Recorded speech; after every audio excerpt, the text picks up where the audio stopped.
Welcome back, Flyers and Nitty fans, to Getting Gritty with It with your host, Yariv. Wolok. My partner in crime, Vasili Gianarakos, is on his way back to Toronto from his honeymoon.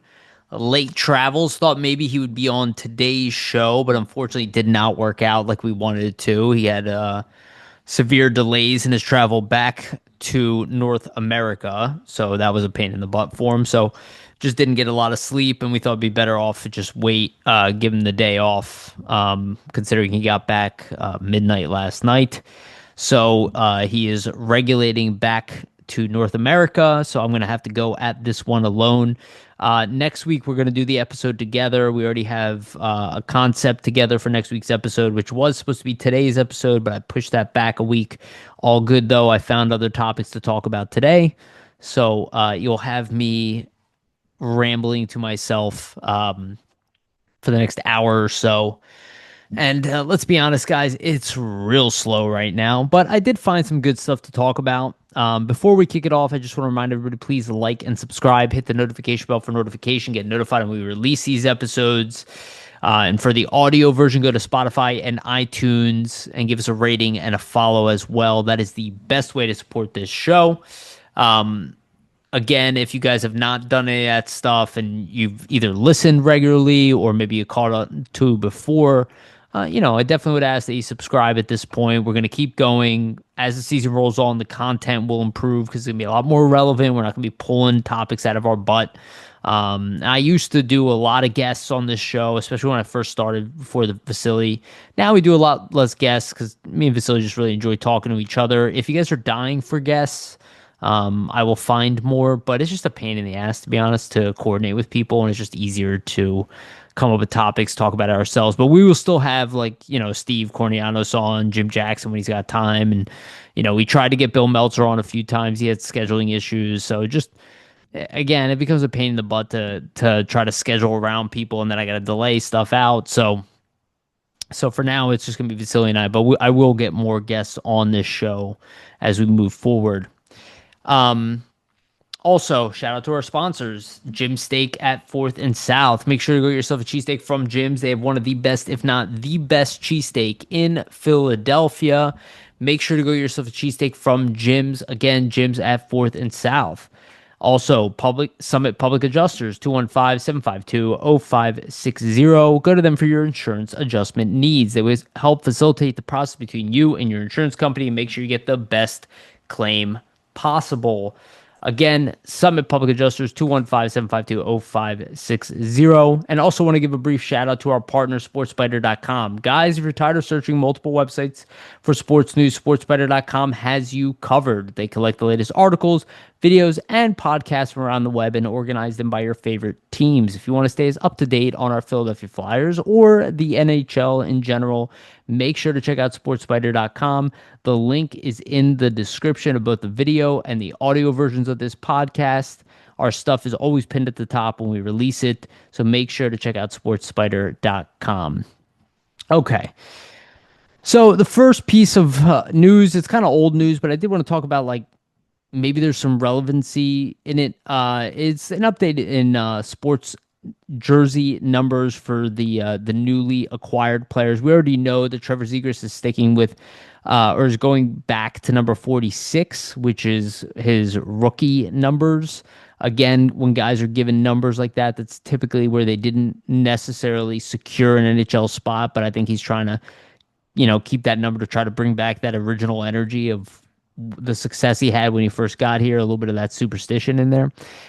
Christian Dvorak will be number 22, which seems pretty appropriate. Dan Vladar will be number 80, which I believe he is the only 80 ever. Definitely from a goaltending standpoint for the Philadelphia Flyers. Interesting number for him. And Noah Juleson and Dan Gilbert will have 47 and 48 respectively. Now, this is what I wanted to kind of bring up here is it's an interesting that they do not have 100% solidified NHL jersey numbers. Now, Noah Juleson is definitely going to be favored by at least Rick Tocchet because he played for him and at least played a semi-consistent NHL role for him. Plus, he used to be a high pick. in the draft. He was at least projected to be like a top four at one point in his very early portion of his career. And we do know that the coach is trusting him, but this did kind of go to my initial gut instinct is both Juleson and Gilbert are both not like start brought in here to be starters in the everyday.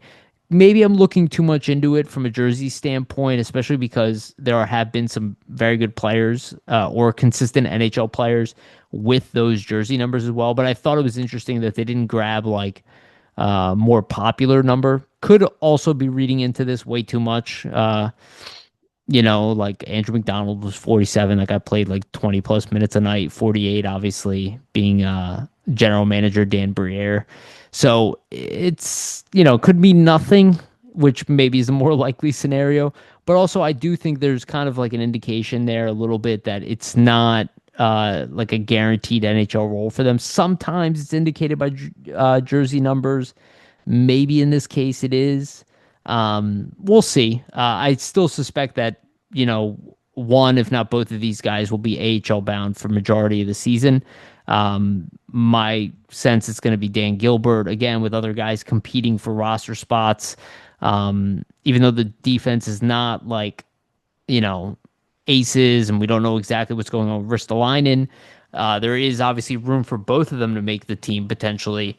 But I think Dan Gilbert's most likely AHL bound. That's my early guess. We'll see, though. I haven't really seen him play, so we'll have to see how the beginning portion of the season goes, and I'll give you, or not even the season, training camp and preseason. They will both be playing for a roster spot in those roles, but just judging by their contracts, the dollar amounts, the position they are, in the organization, what they've done prior to coming here, I just don't see them as like surefire NHL guys.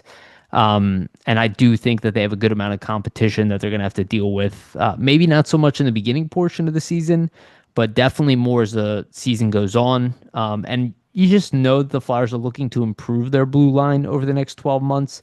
So that might come into play at some point, which maybe would lead to one of them moving up if defensemen are packaged for an improvement or obviously significant injuries beyond Ristolainen, who we really don't know what's going on with him at this point. We'll have a better idea in training camp where he stands for the beginning of the season and could miss time, obviously, for the beginning of the season as it is.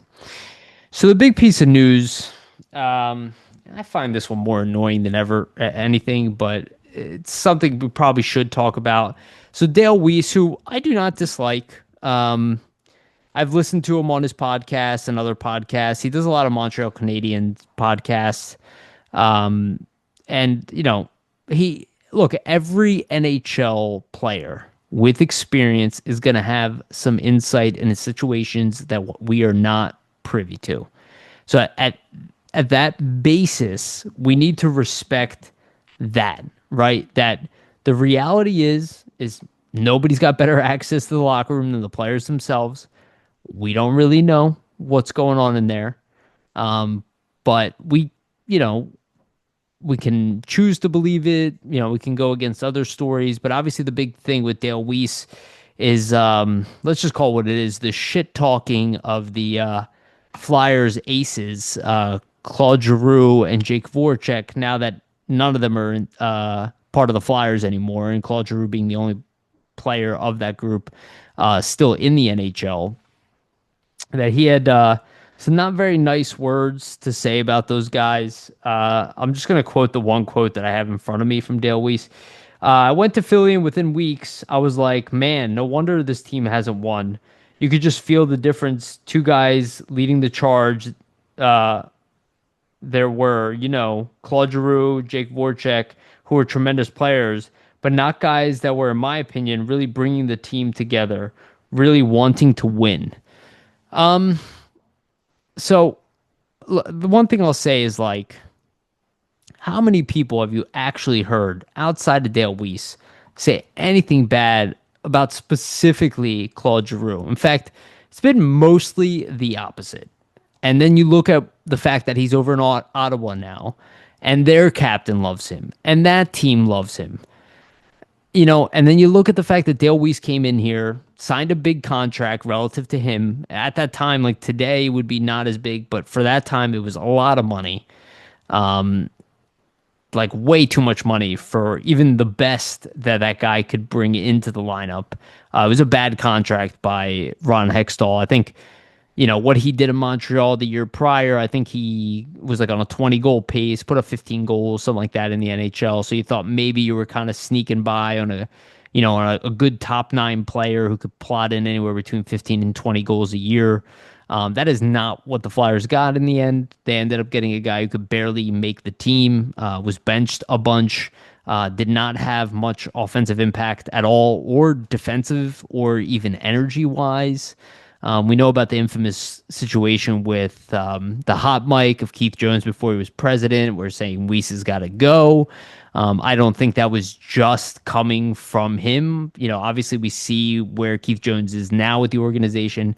Probably was hearing stuff. The way I kind of interpret this is it's just a disgruntled employee who didn't fit in to the locker room, didn't make the impact that probably people thought he was. And look, maybe there was a little bit of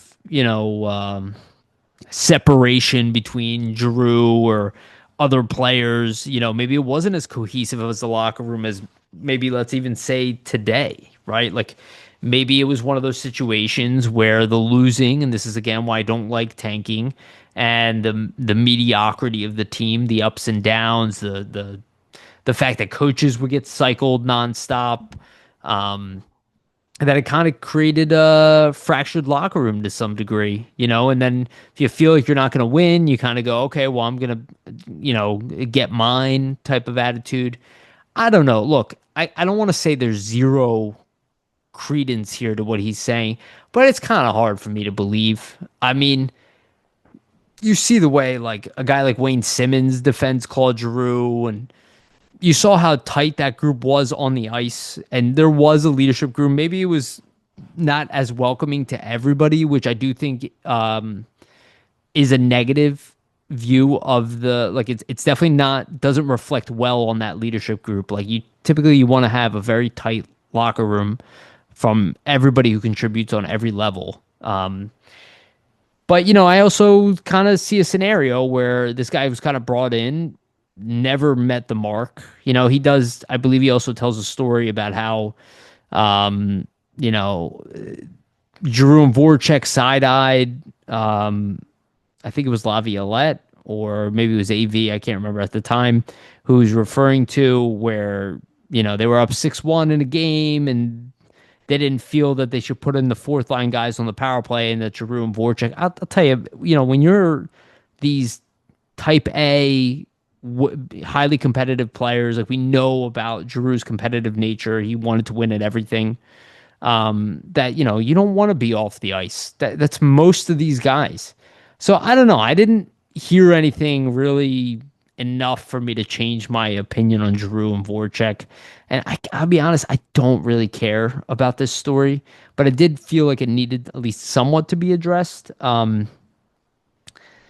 I feel like it's also a bigger deal than it is. Like, I think it also doesn't reflect very well on Weiss, when you're kind of like, it's kind of like the same thing with Bobby Clark. Nobody denies Bobby Clark is the man, right? But like airing out the team's laundry and saying, oh, the Flyers wanted Heiskanen, or that they wanted Makar, which apparently wasn't true anyway, but they wanted a different player. Like, okay, fine. But what does that do? What does that solve when you say that publicly, right? It just creates turmoil.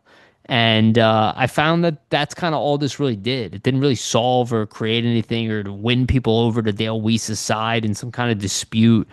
It just kind of created drama, and that's kind of why I don't like it, and I don't think it reflects very well on Dale Weise either. And it kind of makes me feel like, okay, well, now I kind of get it if they didn't like you.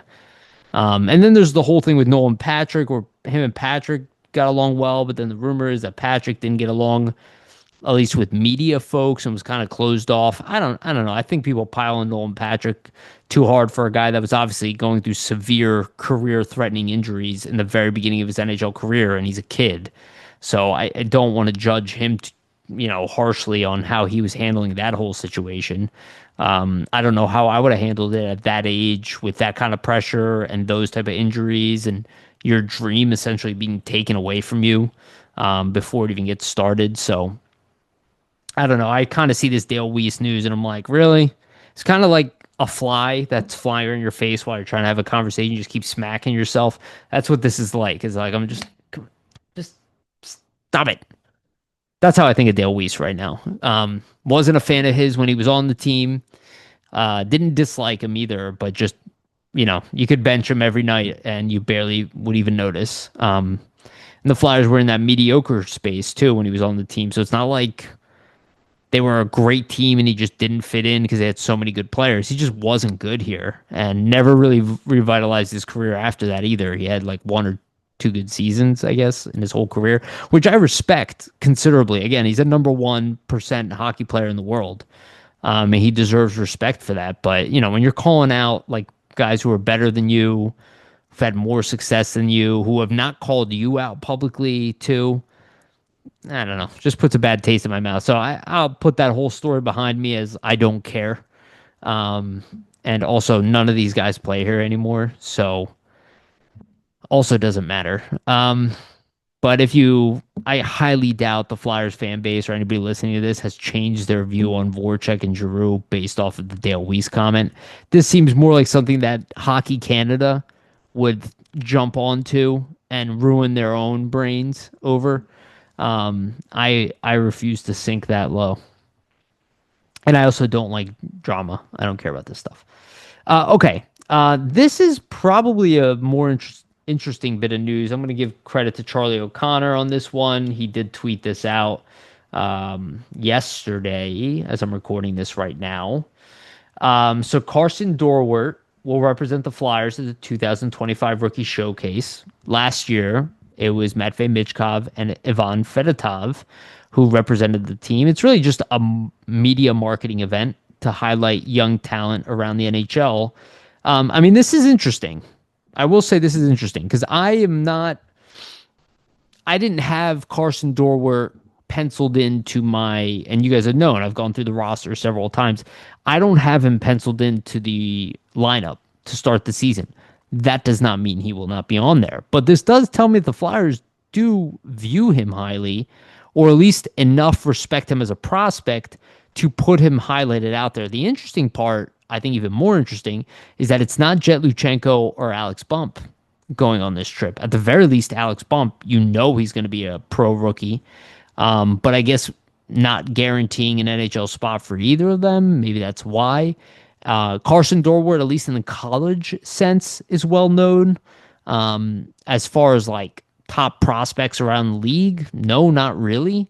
And he's also a guy that projects to be an NHL player, but not necessarily one of like a high ceiling. Maybe I'm wrong about that. I thought he looked decent in his time with the Flyers. He didn't look out of place, like he can't play amongst NHL players. But a player of that caliber with that little experience, typically I would assume that the safer bet is to send him to the AHL to start his career and to work his way up into the NHL. This is also why I kind of talk about Alex Bump. Maybe Alex Bump will not be on the team to start the year, where the one avenue for Jet Luchenko is that he can't be sent down. So that's one that you're kind of like, okay, well, we'd rather have him playing pro than no pro. But they also don't necessarily like, why didn't they pick Oliver Bonk, right? Why didn't they pick Denver Barkey or any of these other guys? So it is interesting. Maybe it was more of a scheduling thing or who was available. Let me go through the other lists on the name. Frederick Brunet, Boston. Zeev Boyum, one of our favorites, Minnesota. Berkeley Catton, Seattle. Trevor Connolly, Vegas. Ben Danford, Toronto, probably their best prospect remaining outside of Easton Cowan, who also not on here from what I can tell. So it's also interesting. Sam Dickinson, San Jose.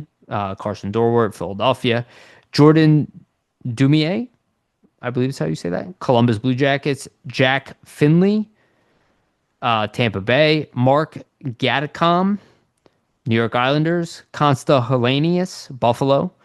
Quinn Hudson, Edmonton, obviously brother. Tej Aginla, Utah. Joachim Kimmel, Nashville. Ryan Leonard, Washington. Oliver Moore, Chicago. Alexander Nikishin, Carolina, the big body defenseman, former captain of Scott St. Petersburg. Yanni Nyman, Seattle. Zane Parekh, Calgary. We all know Zane Parekh. Gabe Perreault, New York Rangers. Also a guy I got his name wrong for an entire episode. Francesco Pinelli, LA.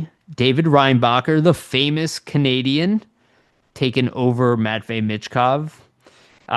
Alex Sandin Pelika, the top young defenseman, defensive prospect, Swedish, from Detroit. Grayson Sawshin, awesome name, Florida. Matthew Schaefer, New York Islanders. Beckett Seneca, Anaheim Ducks. Jimmy Snuggerud, St. Louis, also a top prospect there. Cam Squires, New Jersey. Matthew Wood, Nashville. Brandon Yeager, I have a friend with the last name Yeager, always love that name. Braden Yeager, Winnipeg. And Carter Yakimchuk, maybe the most hockey name on the list, from Ottawa. So obviously a good slew of top prospects in there. Not the top prospect for each team, but it does kind of tell me that he's on the Flyers' radar, right? And I think it does kind of change my mindset a little bit going into, especially the rookie showcase. How is he going to show amongst, again, he's a little bit older. He's in that Alex Bump territory. He plays center, which is important. But I kind of saw his ideal fit with the Phantoms this year is to fight for top center spot on the Phantoms and play like 20 minutes a night rather than to play, 11, 12 minutes a night in the NHL to start the season. I really would like to see him, get a pro career going, play some serious minutes, power play, penalty kill, everything.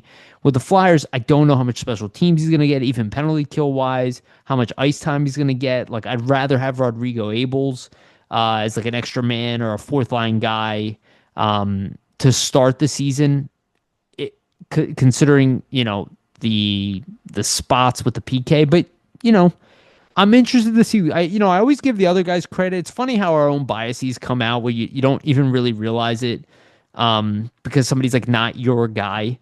But the fact is, the kid came in here, played in the NHL. It was part of his contract agreement. Like, it's kind of hard for me to say that he earned an NHL deal because Kaplan was also put in the NHL. I don't think he's even close to NHL ready. And he didn't look too out of place. He had some decent scoring opportunity. I know he has a good shot, and I know he can scoot. He's got a big body. So I do wonder, he got his NHL taste, the speed, the pace, give him the benefit of the doubt of everybody else, every other young player. What kind of offseason is he going to have? How is he going to come into camp? So I'm very curious now where, like, he was on my radar, obviously, in general. Like, I have him as, like, a top call-up option, right, especially at center. And he is a guy that can play fourth line. So I am curious to say, is this a guy that maybe we're not talking about enough with, because I do believe that Jet Luchenko is going to make the team, and that already complicates the center position. You already brought in Dvorak to play somewhere in that bottom six or even bottom nine or whatever you want to call it. But ideally at center because he's probably the team's best faceoff guy outside of Sean Couturier. So I'm curious about Carson Dorwart. I'm very excited for the rookie showcase in 2 weeks.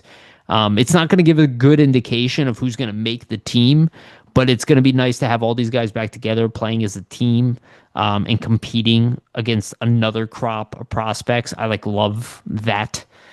Just that whole dynamic of like getting all these guys from around, North America or / the world and getting them over here and having them play, semi-professional games, which they pretty much are. They're pro level games.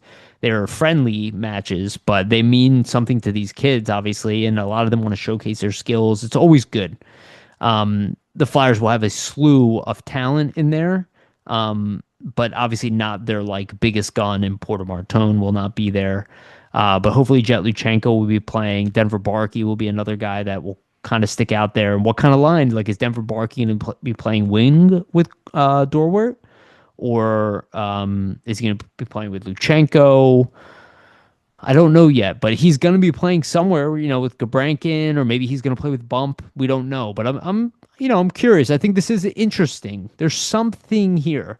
Not sending Luchenko and Bump, I think, is a little surprising. That I actually would kind of assume that it would be Alex Bump, to kind of sell this guy who's a steal for the organization draft wise. So far, at least it seems that way. And to get him on the radar of the NHL. But maybe that was their thought with Dorwart. Maybe they're like, oh, well, we got a good one in Dorwart. Nobody knows who he is either. So it's just interesting. It's interesting in the NHL. Again, there's scheduling stuff. Like, maybe guys are out of the country. Maybe it's easier for some guys to travel, and they just have a crop of guys and they ask who can go. And maybe Dorwart's the one who's. I don't know exactly the situation there, but I thought it was interesting nonetheless. And does one, it makes me excited about the season in general because we're not that far away. We're at the end of August right now, which is, you guys, I've talked about this already. I'm not happy about the end of summer, but the excitement of hockey season always gets me through it. I'm a desert eagle, I'm not a snowbird. I'm a desert eagle. Like, I need sunshine and heat.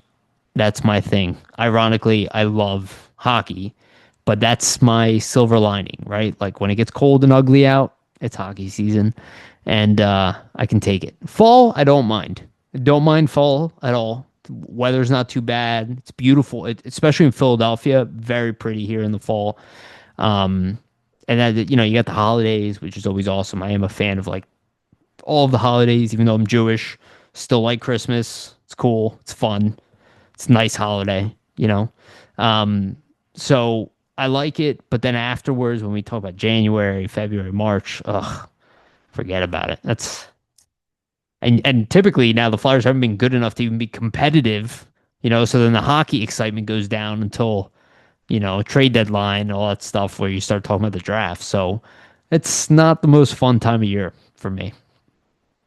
Okay, so there was another thing that came out today. The Flyers emailed the media staff about this. So the national broadcast schedule has come out. And the Flyers are heavily represented on it, as always. I'm just going to read the dates. Some of these will annoy people because ESPN Plus is on here, which means app only, which I do find annoying, but I do have every app as well. And I have a smart TV and I have a 77-inch, 4K, like brand new OLED here. Like, I watch everything on the apps anyway. So it doesn't really change anything for me, but the games are slightly behind on the apps, and I find that very annoying. Only from that respect. But yeah, so Tuesday, October 28th against the Penguins. This is at home. It's going to be on ESPN. It's a 6 p.m. game, which is weird. Wednesday, December 3rd against Buffalo, also at home, 7:30 p.m. game on TNT. Thursday, December 18th against Buffalo again, in Buffalo, 7:30 p.m. ESPN Plus and Hulu. Then against Chicago, December 23rd, right before the holidays, in Chicago at the United Center, 9 p.m. game, TNT. Then again against Buffalo, in Buffalo, TNT, 7:30, and that's on January 14th. January 15th, again, this one against the Penguins. This will be on ESPN, which is cool. I think I like TNT the most, to be honest with you, at this point. I think ESPN kind of sucks. They used to be the best, and now they suck. Maybe they'll improve next year. I don't know. Then the Rangers on ESPN at Madison Square Garden. That's a big time game. That's a February 26th game. Boston. If you've never seen a game at MSG, I've seen the Flyers play at MSG, I think 4 times now. Wow, what an awesome stadium. I know we're supposed to hate New York, and like sports wise, I do.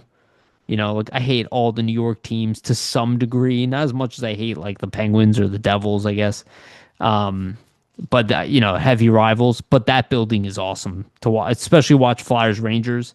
Um, I think they only won one of the games that I saw them there at, but still a great experience. MSG is historic for a reason. And then February 28th, Boston again at home. This is on ABC. Um, yeah, then Washington, March 11th at home, TNT.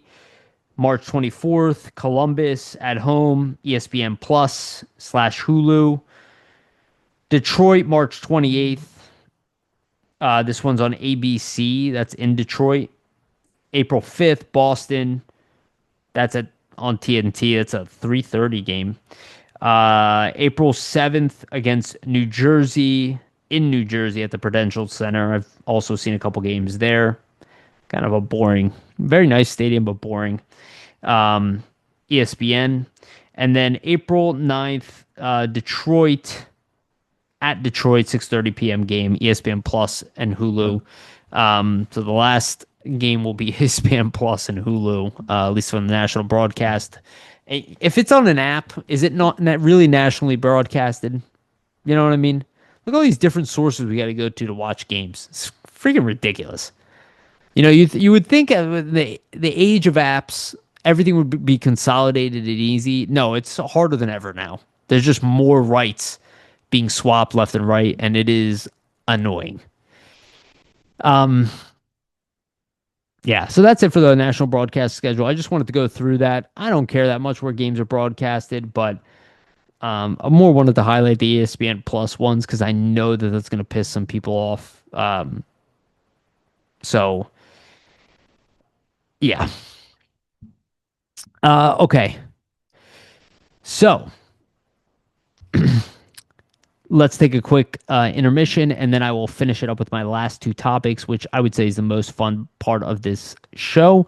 So just want to remind everyone, please like and subscribe, hit the notification bell for notification, get notified when we release these episodes. For the audio version, go to Spotify and iTunes and give us a rating and a follow there as well. That is the best way to support this show. Okay, so what I wanted to talk about right now is make or break players on the Flyers' success this season.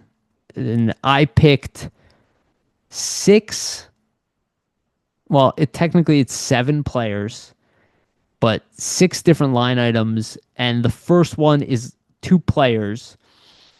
And again, there's make or break for your career. There's make or break for your season moments. This is a little different. This is what could be the largest impact on this team, because we know guys who have been consistent. You know what to expect from them, like Konechny and Sanheim.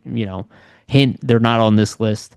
You know what they're pretty much going to bring you as long as they're healthy, and you know what they can give you. So most of these guys on here are, on the younger half, and I imagine some of these are kind of predictable. But the first one is Trevor Zegras plus Matvei Michkov connection. And this is my only weird one. The rest is just one player. But it's not so much, we know it's not make or break for Michkov. Let's be honest. If he puts up another 60-point season, nobody's going to go, oh, this guy is not going to be a star. He's 20 years old. He's got a lot of room to grow. He's amazing. Sure, we're hoping for 85 to 100 points next year for him. Don't get me wrong. That's my expectation, still around 80 points, point per game pace. But I think it's more important that we see the new Flyers in the new age. Michkov and Zegras are probably the biggest representations of that on this current team. Not that the rest of the team isn't good and that there aren't players on there that, have a new age game, and, they all do, right? They're all from this era primarily. But they represent a dynamic showy hockey, right? A flashy game that is more relevant than it's ever been, right? It's something that's only grown more relevant, especially in the public media sphere. It's a big reason why, like, the Lane Hudson thing, like, again, fantastic young player, absolutely fantastic young defenseman, just not a very good guy at D, right? So, like, hockey people wise, I guess, like, kind of like myself, they're not going to give him as much credit as the media will because he can dangle like an animal. He's a very good dangler, very good puck mover. I'm going to look at his overall game, but there is a flashiness and a showmanship that is required to capture the attention of the mass audience. And I think when you look at how bad the power play has been and how much it would be so amazing to be able to put Trevor Zegras and Matvey Michkov together and watch them fly. And for those of you who have been listening to me, I have been saying over and over again, I don't believe they're going to be the line to start the season. I hope I'm wrong. I want to make that very clear. I hope that I am wrong and that Zegras is much better than anticipated defensively and that these guys are already ready to play against the better players or the best players in the NHL on a nightly basis and come out on top in all three zones, or at least, break even in the defensive zone, because I'm not convinced of that. But if they can even do it by the second half of the year, like if Taka gets his hands on this team and really, they get an identity and they play well as a team and they're organized and they limit their mistakes, and you can have guys like Zegras and Michkov together, even just on the power play, like creating highlight reel goals. Forget the lacrosse goals, stuff that is even more common on a nightly basis.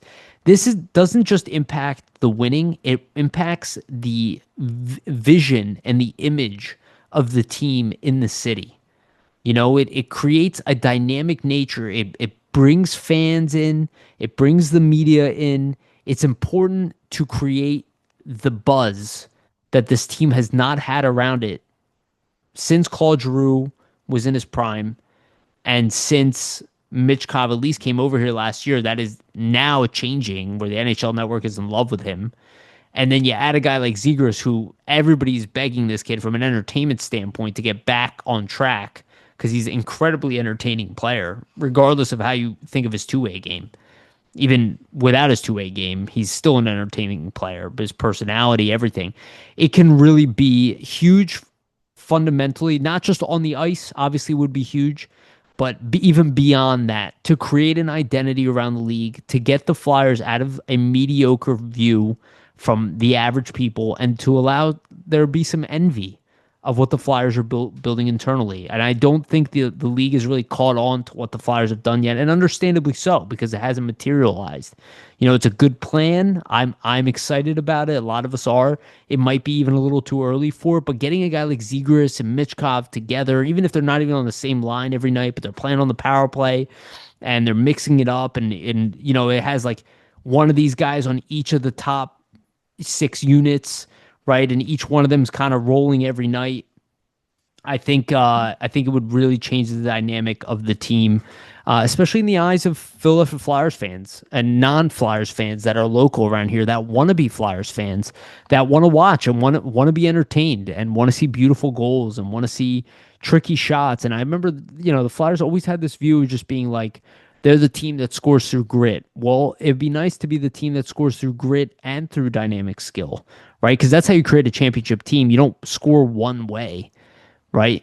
You have to find all kinds of ways to put the puck in the net. So I think that is probably the most important one, to be honest with you. A lot rides on those two players' success. Michkov is not nowhere near make or break for him. And Zegras, as far as his career, it's like not make or break, but this is his chance to revitalize his image. And if they can do that together, and like Michkov grows and Zegras at least gets back to where he was, and they have this like dynamic flash every night, from one of these two guys, I think it really impacts the vision of this team. Sorry, my phone keeps going off. It's really annoying. None of it's important. Okay, the other one, and this one I think is incredibly important, and that's Cam York. He just signed a big 5-year deal for a good contract, but he was such a large impact on this team the year before. He, especially in the second half of 2023-24, he was so instrumental into that team's success. And when Sanheim started getting banged up towards the end of the year, he was somebody really rely upon. And you look at the fact they're coming into the season with Ristolainen as a question mark, who is one of the most consistent defensemen on this team. If he is able to not just come in the way he is, but take a step forward in his game and improve his offensive production and get back to that defense that he was playing 2 years ago, this is absolutely huge. This is enough, I think, to even get the Flyers. Like, again, if the offense improves a little bit, the power play becomes at least not disgraceful, right? You are talking about a legitimate wild card team, but it does heavily hinge on Cam York and his ability to play defense, primarily defense on a nightly basis. Does even the offense production is not even the biggest part of it. It's his defensive game, his consistency there, his health around that too. And that does loop me into number 3, and that is Jamie Drysdale. So Jamie Drysdale falls into the exact same category as Cam York on the offensive side. Only the difference is he's never done it in a Flyers uniform. He had a good rookie season, but he is offensively, but he is yet to produce offensively in a Flyers uniform. We talked about the power play already. It needs somebody to run it extremely badly from the back end. He is the most suited on paper and from his skill set if we want to fix the power play, and that is a huge part of making the playoffs. Making the playoffs.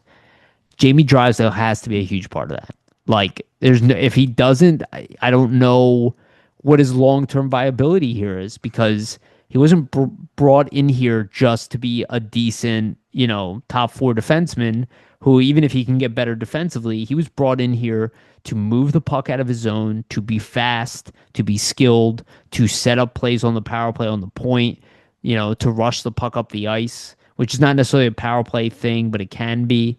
But just drive offense on a consistent basis. We did see signs of it at the end of last year.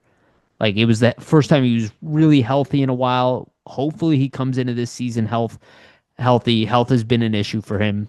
But again, Cam York, Jamie Drysdale, these are the cornerstones of the Flyers defense at the NHL level.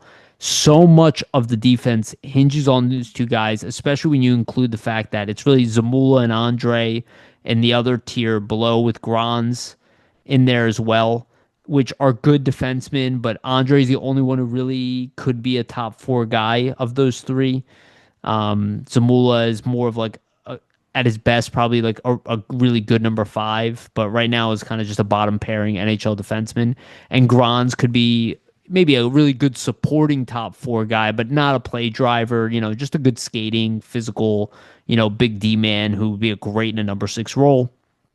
And then, or maybe even a number 5, right? Andre is the guy who can maybe turn into be a good top 4 defenseman with offensive ability and, kind of like a new age Samuel Girard or, maybe Kimmo Timonen without the same, lower body strength. Timonen was kind of a mutant. But it's huge. It's really it's Cam York, Jamie Drysdale, and then Oliver Bonk. Those are your only legitimate top 4, top 3, top pairing guys on this team that are young, that are in this organization. Maybe Spencer Gill, who's a little bit away right now. And maybe Carter Amico, but again, these guys are, they're younger. They're not really in the mix. They got more to prove till they're in that category. But Bonk is that guy who's now about to enter pro.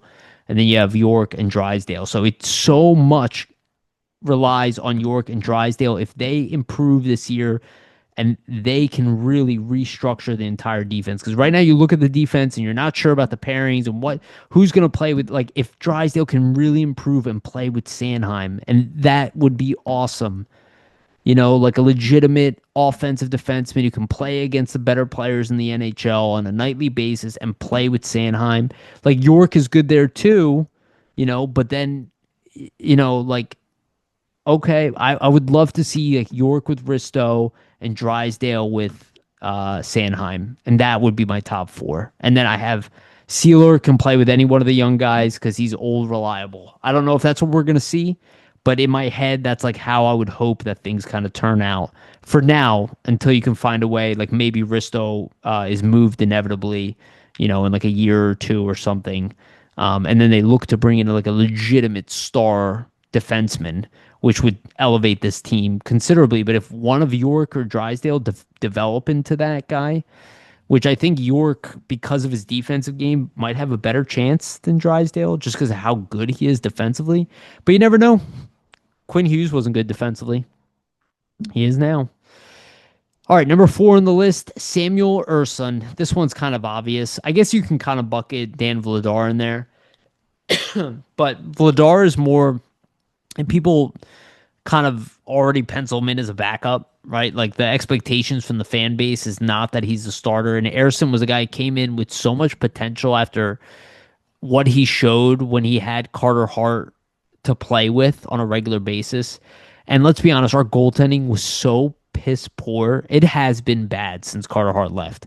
And I think people even downplay how good, like, don't forget, before Carter Hart left, he won goaltender of the week.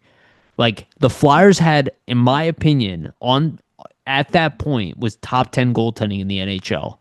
And then you lost Carter Hart because he had 2 good goalies. It wasn't just Hart.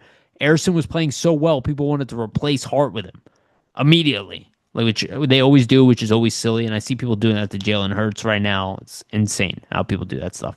But again, when he was in the right situation and he had support and he wasn't just thrown into the fire as like a 22-year-old goaltender, he came in really good, and that really helped. I mean, the Flyers were top 3 in their division the majority of the season because of that early start, because how good the goaltending was. So the goaltending in general is humongous, but I think Sam Erson does still have a high ceiling, but it's make or break for a lot of these guys. A lot of goalies come in with high ceilings and never hit that potential. Goaltending is very weird. It's a very, very weird position and a very inconsistent position, one that's very difficult to predict. And a lot of it is head games with these guys. I mean, look at Peterson, who we just lost. That guy signed a monster deal after one good season. Where he was good in that one season, but he hit this peak, never even came close to it again. That's like goaltending can be so weird like that. So again, Samuel Urson, his recovery, that's maybe, I think people would say, not me, but I think most people would say that is the biggest thing going into next season. I still believe that goaltending a lot of times heavily relies on the team in front of them. And I think if the team plays better in front of them, if York, Drysdale, if like all the other things come together and he's better, that's kind of the icing on the cake. I think a team can at least be a wild card team with pretty mediocre goaltending.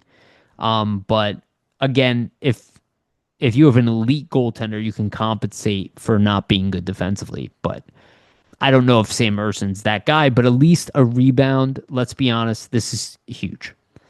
So I think there's a case to be made that is the most important thing over what I said. It's not mine, but if anybody said to me that is the most important thing, I think there's not. I totally get that. Like I totally understand if you said that our goaltenders being better alone would make us a playoff team. And we say the same thing about the power play. If we had a somewhat adequate power play, there's your extra points to get you in the playoffs, especially the previous season before this last one. It's like that was easily power play. You literally win 2 more games, or 1 more game, you're in the playoffs.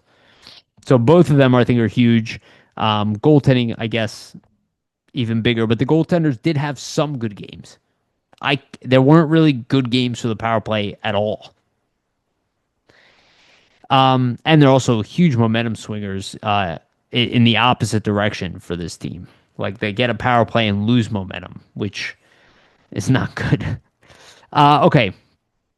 Number 5 on my list, Owen Tippett. The reason he's on here is because we already know how good Forrester is two-way, and he has the scoring punch, and everybody's going to be focused on Michkov, and now Forrester, and obviously Travis Konechny. Those 3 guys, that is your big 3 offensive weapons. And the previous year, we would have said it's Owen Tippett, and Owen Tippett is still, but his potential, when he hits these highs, they are so high. Like when he does hit his potential in a game, you're like, this guy is a star. So if this guy comes up and he's a 35 goal scorer all of a sudden, that is a complete game changer for this offense. So I think again relies on him and his confidence going into the season, and maybe Trevor Zegras. Maybe this is kind of bucketed into that first one. Is can he get the offensive going on a nightly basis? It creates a huge threat, even if he's playing third line, because it might be a top nine rotation of offense the way this team is structured.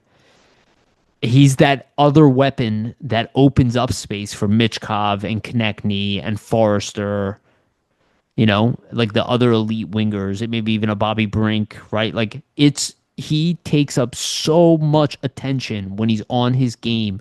He is such a pain in the ass. He's flying up and down the ice. He's throwing body checks. He's shooting from everywhere. It's so disruptive to the opposition defensively that I do think there is a trickle down effect that when Owen Tippett is on his game, the team can ride that type of high. The same way that like when Michkov is on his game, the whole offense plays better because he affects everybody around him. Tippett isn't a playmaker in the same sense, and he doesn't do that, but his erratic shooting and his just mobility up the ice, it just creates scenarios for success in the offensive zone that you don't have without a guy, because his natural abilities are really high end. It's his overall game that's just not refined enough, or inconsistent enough. But his actual gifts, like his actual natural gifts, or at least the ones that he's crafted, are pretty high end. And he's still an X factor of an improving player. You don't know exactly what you got in him. And if he doesn't do well, it does kind of change the trajectory of like even the cap space that he's being leveraged for. This might not be the last year that they consider it, but if he doesn't have a good year this year, it could change future plans for the team beyond, even if the team makes the playoffs and he doesn't do well, something like that.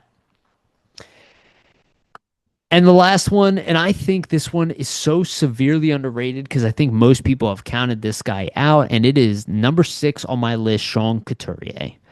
There is such a trickle down to Couturier's success, more than Owen Tippett, more than almost every other player on this roster, because if Sean Couturier is able to play, able to get back to like a 65-point pace and play shutdown center against the best players in the world and play well every night. And I'm talking about the way he looked when he was at his best during the season. If he can do that on a regular basis, it slots everybody. It gives Zegras a better position. You can play him.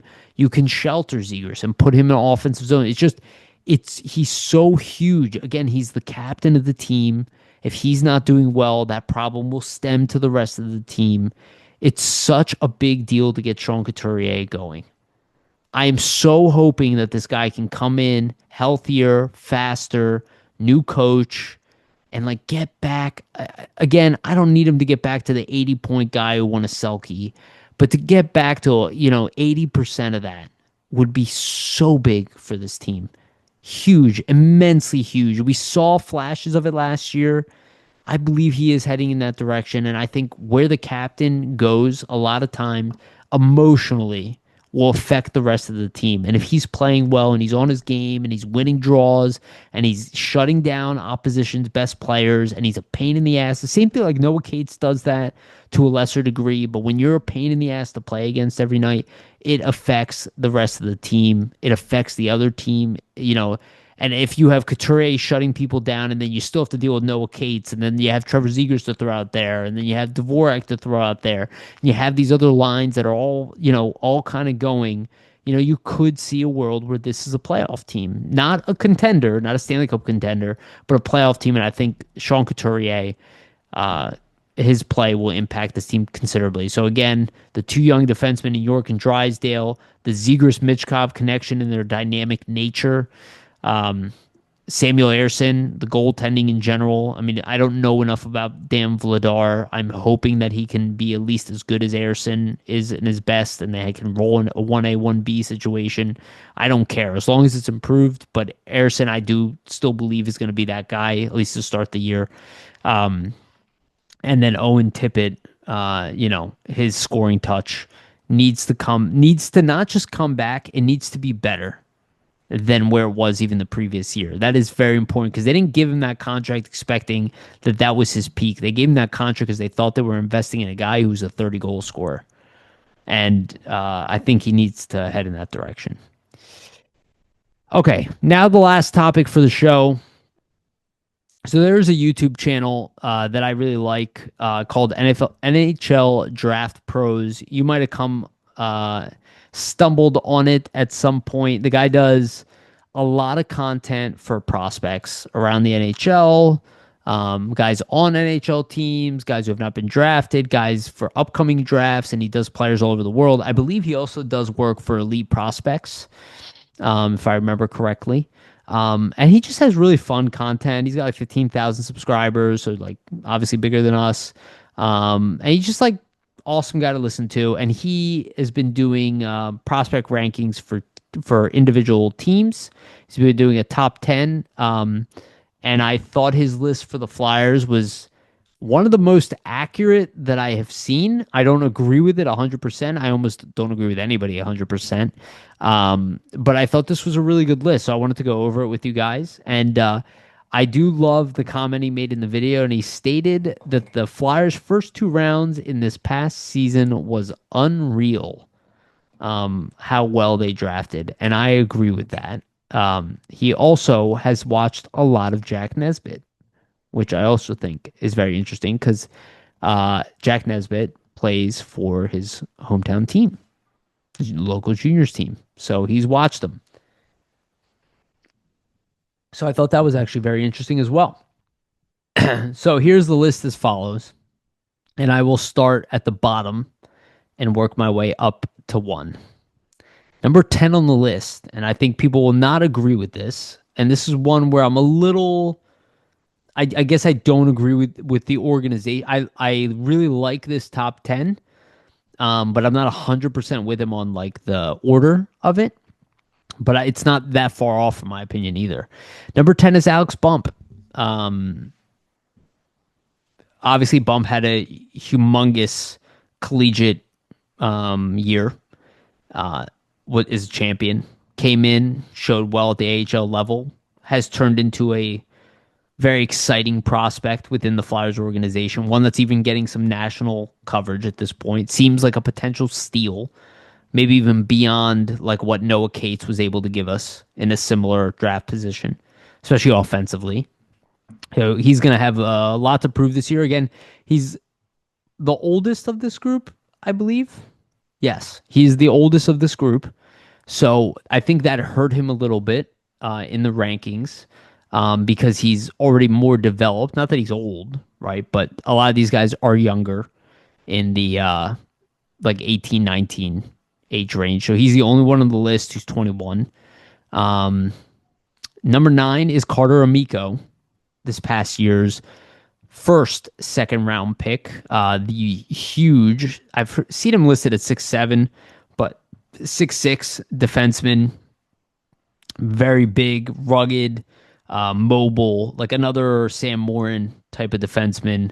Probably a better skater than Sam Morin was, or Moran.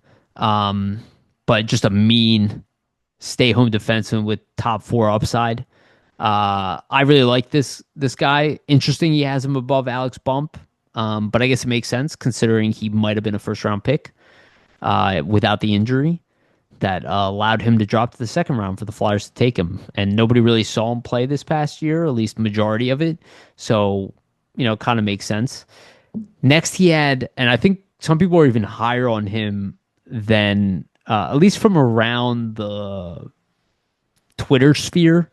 I don't know if it's like necessarily a Flyers opinion. But 8, he has Jack Murtagh. I've seen him ranked like high, really high for people. I think people are out of their I think people are out of their minds. I think people favor players. And that's why I really like his list here. I think Murtag, I think he was a great pick. Um, Having said that, I would have him higher than who he has at 7.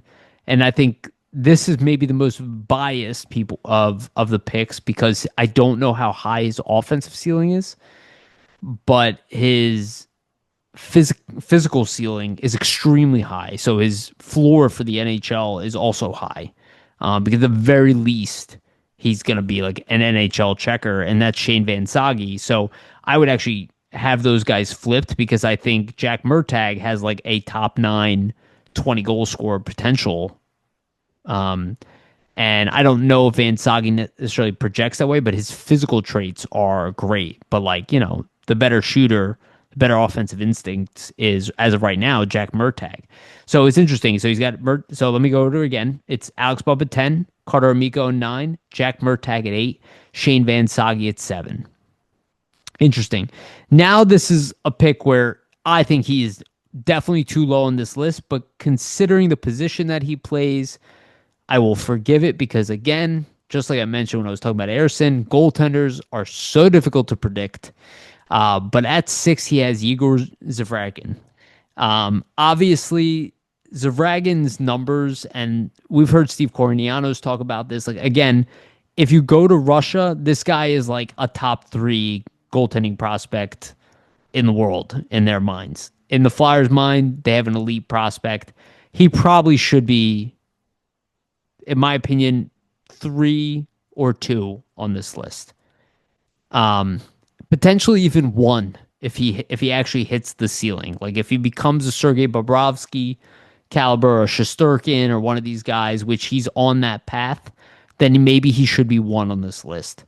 He has him at 6. We'll see. Time will tell.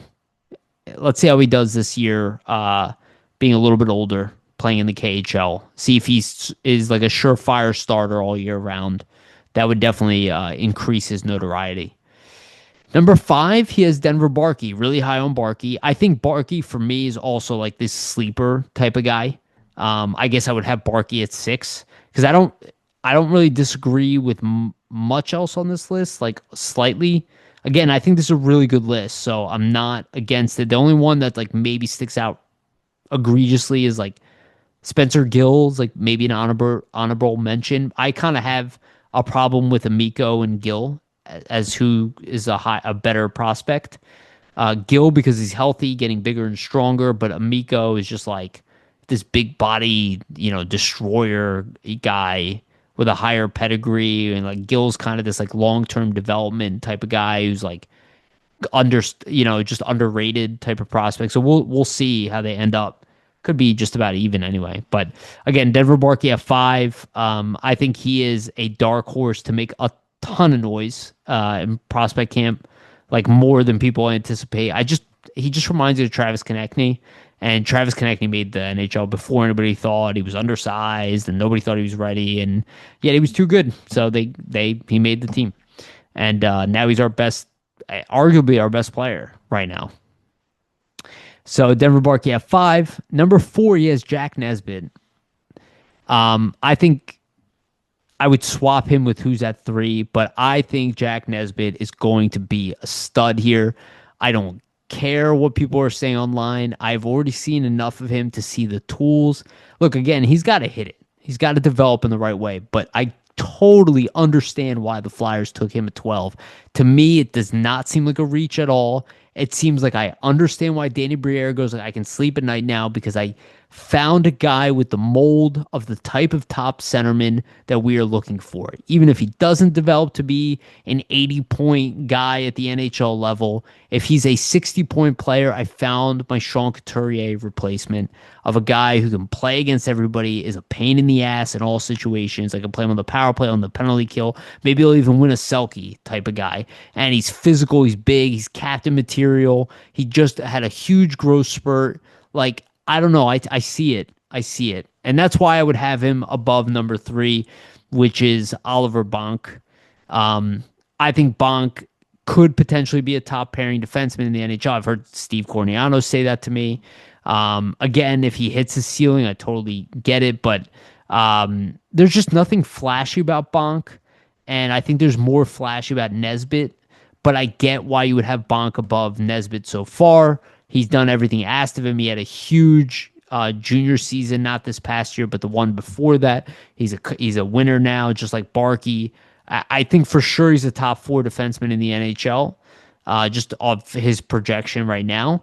We'll see how he develops over time, though. But again, I think it's a very reasonable spot to put him at 3.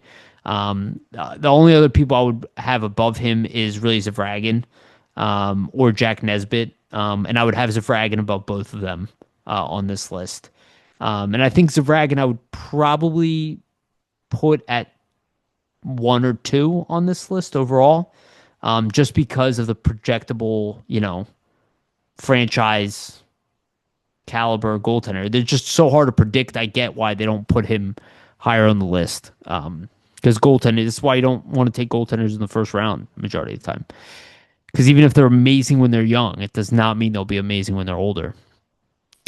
So number 2 on the list is Jet Luchenko. And that's what I love about this list too, is the respect to Jet Luchenko. I think more people are starting to come on now in the Flyers sphere. And I think the NHL is going to, a lot of people who are like down on the Luchenko thing, just like Jack Nesbitt will probably do to them in about a couple of years, they're going to figure out why the Flyers took this guy. I mean, I love everything about him so far. So I still believe he projects to be a number 1 center. He's not going to be, Jack Hughes, but I think he has a different type of mold. Again, I see like Nico Hischier as a number 1 center. Again, you're a Selke caliber player. You're a point a game guy. That's the number 1 center to me. You might not be a true elite top 10 player in the league. Fine, but you can be on a Stanley Cup winning team. You can play against the best players in the other world. Like, that's what I see as number 1 center.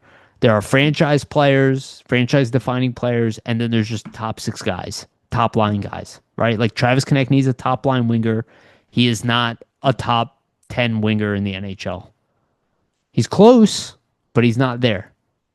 But he still can be part of a Stanley Cup team and be on the top line of that Stanley Cup team.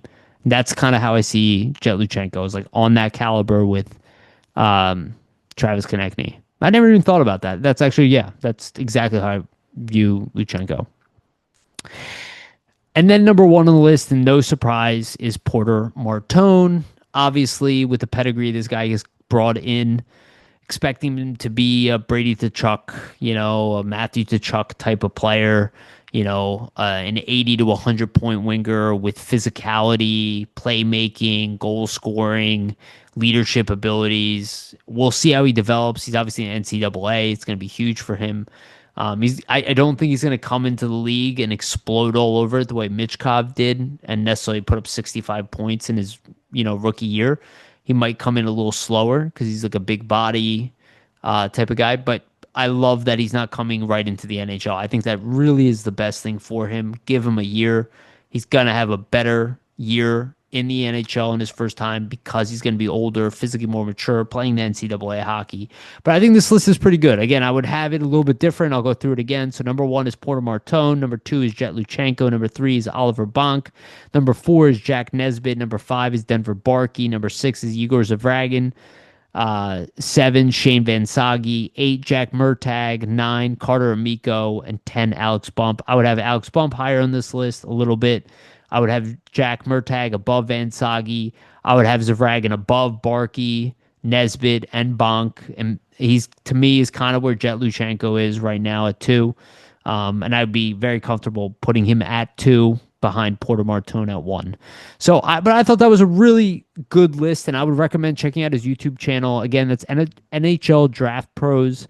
Check him out on YouTube. His stuff is really good. It's just really entertaining. Even if he's not as accurate as, NHL scouts or whatever, he's pretty good. And he puts together these fun videos and he'll highlight all the stuff that's cool about players and what they're good at and what they need to work on. It's good stuff. It's good stuff. Okay. That's it from me. So again, shorter episode because I don't have Vasili and there's not that much to talk about. If there was a lot to talk about, I could go 2 hours by myself, but it's just not a lot. Oh, there is one more topic actually, and it's just not important. I suspect a lot of people won't care about this, but for those of you who play NHL, the EA NHL series, they did release their ranking or their ratings for players and ranking list of those players, of the top players in the NHL for their position. I'm not going to go through those. You can go through that on their Instagram, their Twitter, or their X account. They have the list broken up there and how they have the players' ratings. I will say, remember, a lot of the ratings change, but they did release, and I'll give credit to Chris Mayer because he pointed this out to me. So he reposted the ratings for the players in the game. I will say I am better at creating the ratings a lot of times for the Flyers specifically than the team building NHL. Because usually I'll tell you guys I'll customize them, and then by the end of the season, they will be matching my rating that I had in the beginning of the season. But to their credit, a lot of those ratings, they need to see more before they shift them. They're a little inconsistent where sometimes they give guys too much credit and sometimes they don't give them enough credit, but whatever. Generally, they're not bad. And just to break it down for you, if you're not aware, like upper 80s is like borderline star, like 89 is like you're probably a star or whatever. 90 and up, those are like your best players in the world. Generally, like most players that are good in the NHL are in the 80s. And then like the 70s, depending on age, are guys who are like working their way up or borderline AHL guys. And again, they do the ratings for the entire, world leagues. So they are relative to that as well. So, if you're a really good AHL player, you're still one of the best hockey players in the world, not in the NHL. So it does kind of make sense. So Travis Sanheim is an 88 overall, which is where I had him in this year's. They had him at an 87. Travis Konechny is at an 88. I think he should be an 89.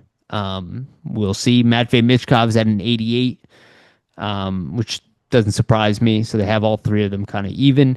Sean Couturier is at an 85. I personally think it's understandable why he's there, but that will go up by the end of the year if he continues to do what he was doing.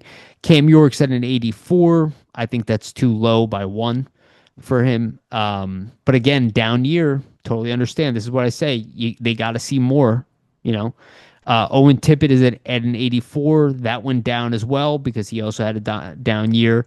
Bobby Brink's an 83. I think that's slightly too high for him, even though he did have a great year. Noah Cates is an 83. Noah Cates right now is a better player than Bobby Brink, and maybe even Owen Tippett. I think Noah Cates is slightly underrated in this game. Trevor Zegras is definitely underrated. He's got an 83 in here, and that's because of the down year. And Nick Seeler is the number 10 on the Flyers list at 82, which is what I had him in. And they had him at a 79 or something like that, 79 or 80 for pretty much majority of the past two NHL games. So now they bumped him up, but then they bumped everybody else down. Like Ristolainen's better than Nick Seeler. I love Nick Seeler, but Rasmus Ristolainen is a better defenseman. He is more effective in all situations. Why he plays more minutes. And he was very good last year. He's been maybe the most underrated Flyer in these games over the year. I don't know if maybe they'll spend too much time on X. Okay, that's it. Little interesting stuff. The game is coming out actually in 3 weeks. And you can do a week early access if you pay the exuberant amount of money, like $100 for all this bullshit online stuff that I will never use. And also for those of you who do buy the game, if you wait until the holidays, like typically November, EA usually brings in their 35 to 50% off for Black Friday. So if you don't want to pay the $70 American, or I think it's $89 Canadian at this point, so it's a lot of money for these games. If you don't want to pay that, do yourself a favor, wait till the holiday. You'll get it somewhat close to half off at that point. You'll pay a lot less. And typically the rosters and all that stuff's not ready in the beginning of the season anyway.